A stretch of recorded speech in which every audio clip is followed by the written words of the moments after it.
Hello, my name's Laurene Vaughan, and it's my great pleasure to be the first speaker in our presentation today. I'd like first to acknowledge that we are all meeting on the lands of different traditional owners all over the world, and for the team of us here in this paper, we're scattered across Melbourne and the traditional lands of the Boiwurrung and Wurrung peoples of the Eastern Kulin Nations. And in so doing, we pay our respects to the elders past, present and future. And hopefully, as we've done this work, have drawn on their wisdom as we've endeavoured to move further in our understanding of care and the perspectives of care in our practices. In this paper, we're going to present to you 4 perspectives by the 4 researchers of the project, and we've endeavoured to show how an interdisciplinary team comes together and how those different knowledge frameworks actually inform how we're going about the work. Fundamental to this work has been an interrogation and an exploration of different ways that design is a practice of care and how we can better practice design through frameworks of care, and in order to both embody care as a method or a disposition in practice, but also how through our practices we can enable others in their practices of care. And in this case, it's particularly in a psychiatric hospital context. Hello, my name's Sarah Pink, and I'm going to speak to you about the part of the paper that was concerned with our methodology. Now, we used to design anthropological methodology in the project that we're talking about today. And design anthropology is a bringing together of the practices and theories of design with the practices and theories of anthropology. Now, that doesn't mean that one of those disciplines dominates the other. It's not about anthropology serving design or design serving anthropology. It's what we call a blended practice. And a blended practice actually brings together those 2 ways of knowing, learning, and understanding the world and intervening in the world in such a way that they become part of the same practice, not dominated by one or the other. And those principles also underpin our mode of collaboration amongst the disciplines, the 4 disciplines and approaches that we use within this project.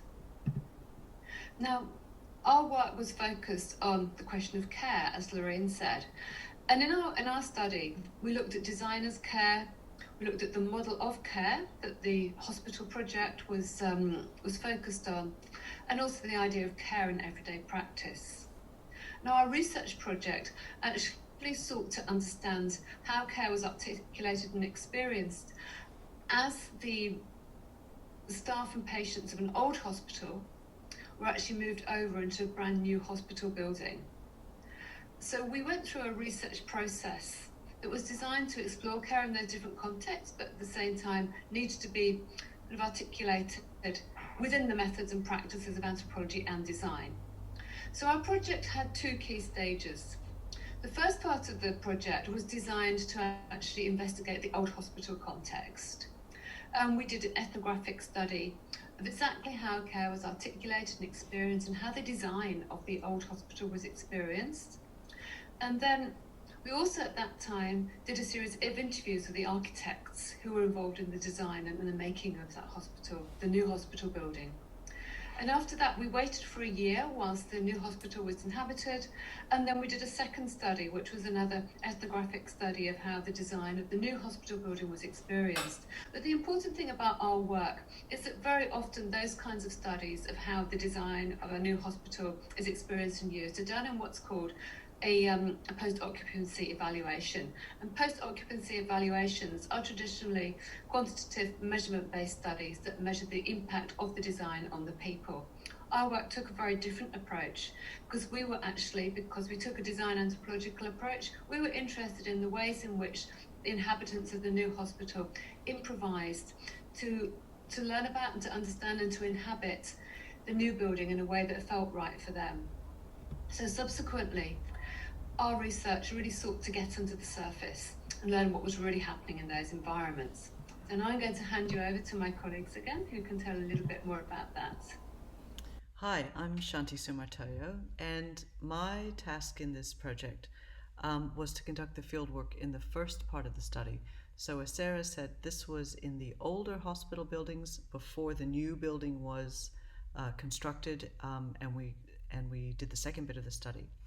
So in this field work, my task was to try to find out how the built and service design elements of the old hospital wards felt to the people that worked and dwelt and moved through them. So this was patients, staff, visitors, and clinicians. So this meant understanding how the gardens, the corridors, the shared spaces, the bedrooms, the nurse stations, the treatment rooms, how all of these felt to people and how these feelings were composed experientially through the kind of spaces and services of the hospital. So this meant talking to people in depth about their experiences in their own terms. So asking people to show me their rooms, the treatment spaces where they worked. In the image on the screen now is an interview that I did with an occupational therapist who was showing me some of the sensory objects he used to sort of try to talk to patients about their sensory experiences. So attending closely to the different spaces of the site meant having an experience of it myself, so attuning to it, its distinctive sounds, smells, the quality of the light, and taking note of the various sort of objects and furnishings and patterns of movement in the site. It meant talking to people, and it meant, in many cases, video or audio recording these encounters, and we also used a lot of photography. So, as a human geographer, my interest really starts with spatialities. And so what this sort of first stage of the research allowed us to do was get a sense of how the spatialities of the old hospital site created a sort of set of categories that we could then work with as we continue the project into the new hospital building that we then investigated a year later. Hi, my name is Melisa. I would join in 2018 with the second stage of ethnography. But then what the late 2017 allowed me was to revise the materials of the first stage of the ethnography, the videos that Shanti had made, the photos that were taken of the old units, to familiarize myself with the research, but also with the kinds of open-ended questions and with the faces of participants that I would later meet in the second stage. A design researcher interested in everyday design, those practices that people do every day to adapt to their routines in the ways that feel right to them, then I started to ask the questions in terms of design. So that blend between design and ethnography in practical terms meant that I was asking about the building itself, the services, the colors, the lights, the sounds, the furniture, the common spaces, the private spaces, the sensory experiences, but also the material experiences. Then that happened during 10 months in 2018 that I was coming and going to the country town where this happened and to Melbourne. And in those in-betweens, then we were having meetings as a team and debriefing from the geography, design anthropology, design research to bring those perspectives together that then ended up bringing that interdisciplinarity to the report and to the articles and the other outcomes. So that's me, and this is a photo of some of the tools, and all of these tools were only used with consent depending on the particular situation of the moment. So that's a little bit like what Laurene was mentioning at the beginning, that the methods were also negotiated on the spot, and that's how the methodology was also adapted to this particular site. Hi, me again. In the project, I suppose I've been part of the project with Sarah all the way through, and I came to the project out of an interest to explore what it would be like to do such a design anthropological led evaluation of a facility of care, and to try and understand how we design for care within it. And I was particularly interested, as I said before, as to how the different knowledge bases that the research team would bring to that and how we would design into that.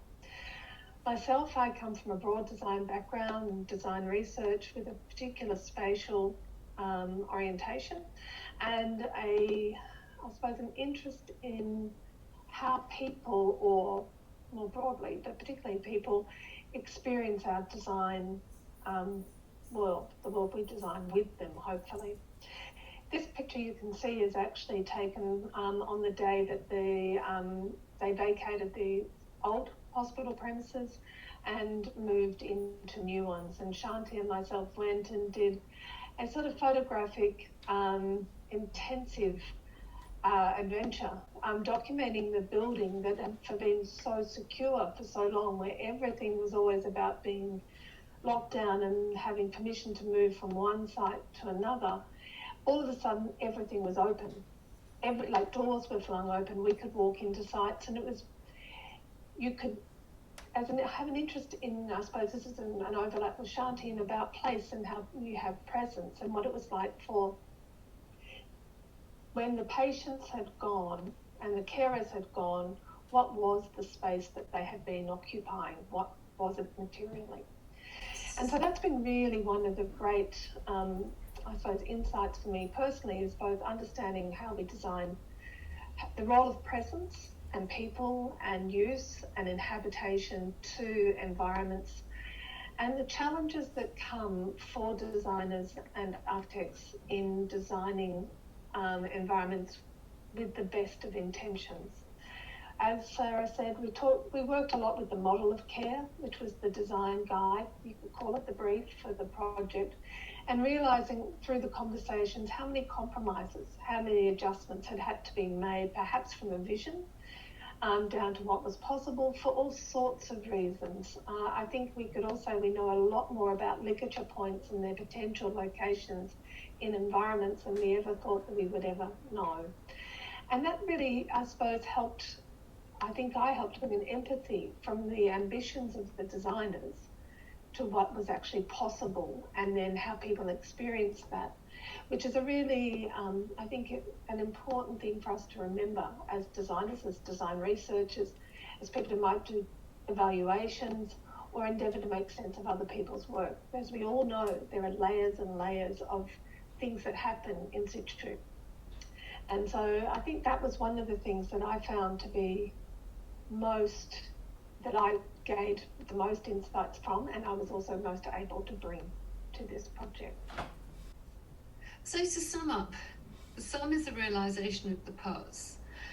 And I think that's the key point to keep in mind about doing research about care, interdisciplinary research about care across anthropology and design, and which incorporates ethnographies done by geographers and everyday designers, brings together a series of perspectives that we wouldn't normally get in a standard design research project or in a standard anthropological project. So taking the design anthropological approach has enabled us to bring together some of the creativity of design, some of the theories from anthropology, the ethnographic practice from anthropology, to really kind of think about how people experience design environments and what people do with those design environments in really different ways. And also it's enabled us to produce different outcomes from the kind of outcomes we would have from a traditional single discipline project.